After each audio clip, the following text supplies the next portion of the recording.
episode 25.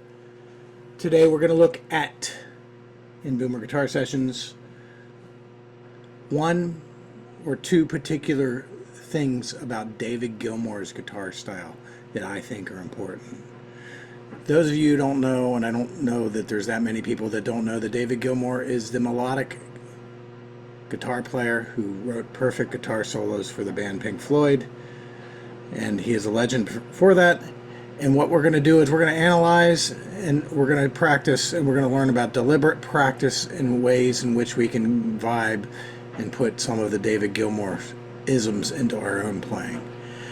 All right, so what I loved about David Gilmour is he's not just a blues-derived guitar player. That all of those guys have blues backgrounds. They all have some of that.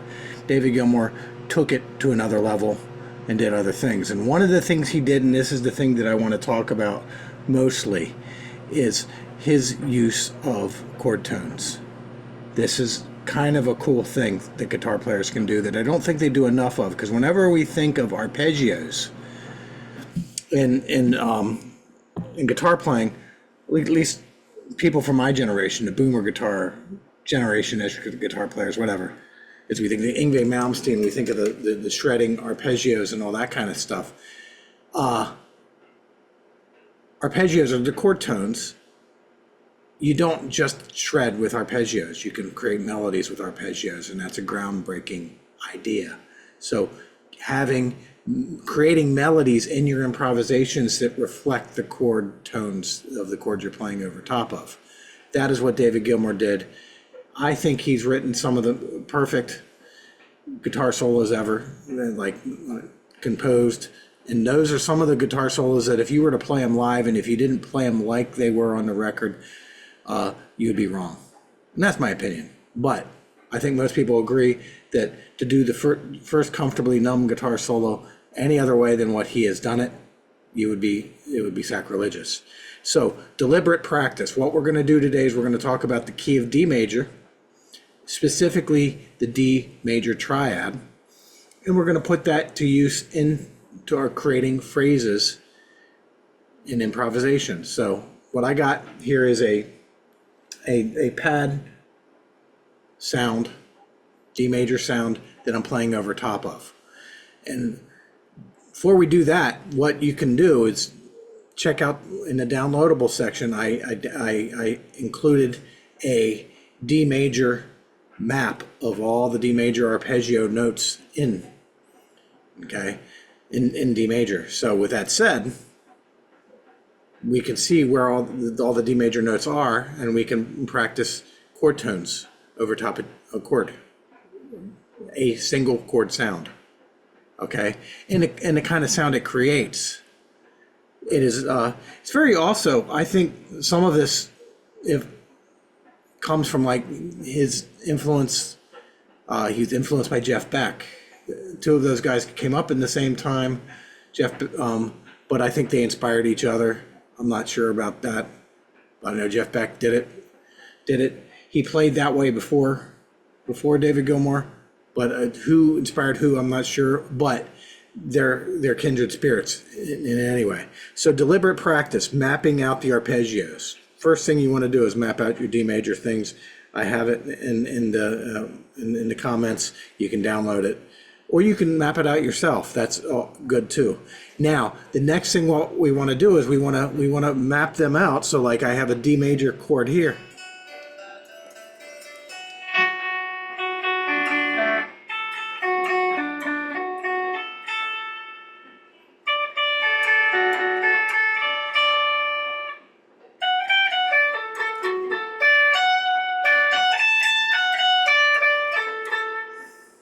All over the place.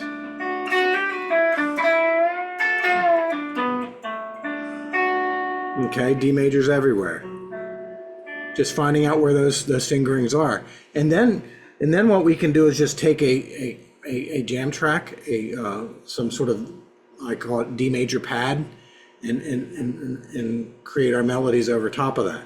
So all I'm going to do next is I'm going to take the D major chord and I'm gonna experiment over top of the pad and and we'll take it from there.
Now from there, what we can do is what I call the sus4 bends. Like we can find all the D chords, and where are the sus4s in those D chords, and a lot of there's a bending lick that he does.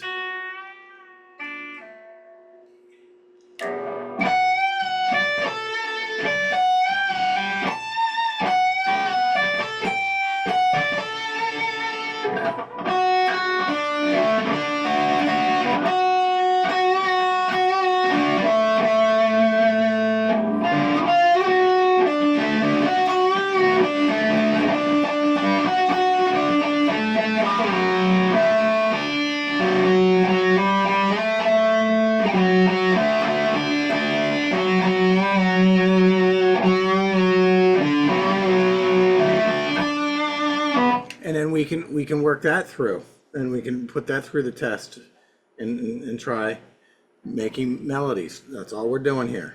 We're not thinking about licks. We are thinking about phrases.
You can do that on all six strings. All six strings. You think where are the sus4s? Where are the D major triads? This is a rabbit hole that instantaneously you sound like another player when you do this. So just by doing the kind of like thinking the way he thinks. All right. So now one of the things we can also talk about is the bending out of key notes in key. So like if I put a D minor chord,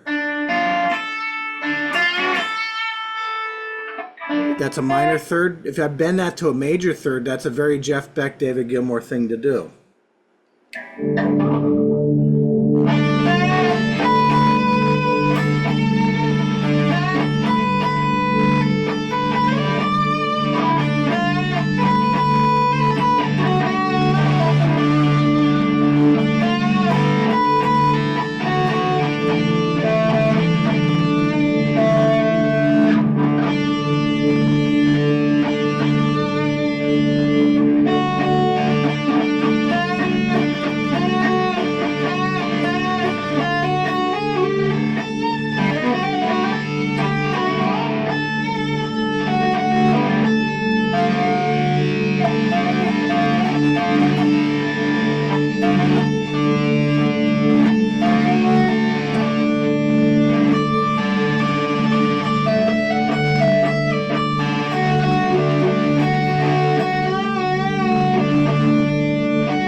So and then from there, we can do all kinds of things, but the bring in some of the major pentatonic things and all kinds of ideas that we can.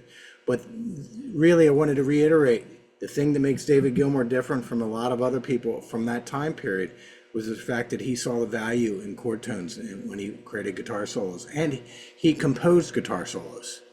All right, which is different. It's like a lot of people, like the Claptons, the Jimmy Pages, a lot of their stuff, some of it was composed, but a lot of it was also improvised. So, with that said, this is Rod, Boomer Guitar Sessions. I believe in you. I'm grateful for you. I know you can do this, and I'll see you next time.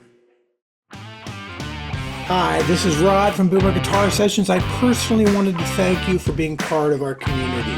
If you like what we're doing here and you want to see more of it, please hit the like, subscribe, and share. And this helps me spread my musical messages to all over the world. Thank you. I appreciate you. And always remember, you can do this.